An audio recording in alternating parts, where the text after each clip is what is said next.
अच्छा यार, मैं ये जो वीडियोस बनाने लगा हूँ ना, ये जो मैंने पेट्रोल पकड़ा हुआ है, ये मैंने इसलिए पकड़ा हुआ है, ये मैं किसी को नहीं आज दे रहा। मैं निकला था बाहर, वैसे ही मौसम अच्छा था चाय पीने के लिए। तो मेरी अपनी गाड़ी का आज पेट्रोल ख़त्म हो गया है, तो फिर मैंने अपने किसी दोस्त को कॉल की है कि भाई मेरे अपना गाड़ी का पेट्रोल ख़त्म हो गया, तो पेट्रोल लेके आना।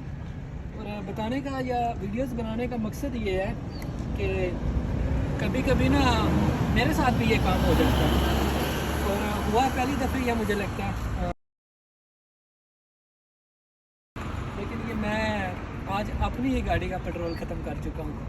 बस ये एक मैसेज वीडियोस रिकॉर्ड करने का ये मकसद है कि हर इंसान के साथ हो जाता है, कई दफ़ा नहीं पता चलता।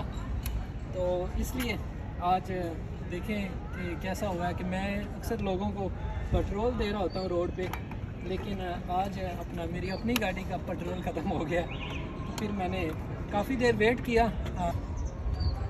कोई नहीं पता चलता, किसी भी टाइम पेट्रोल ख़त्म हो जाता है, बहुत दफ़ा नहीं पता चलता।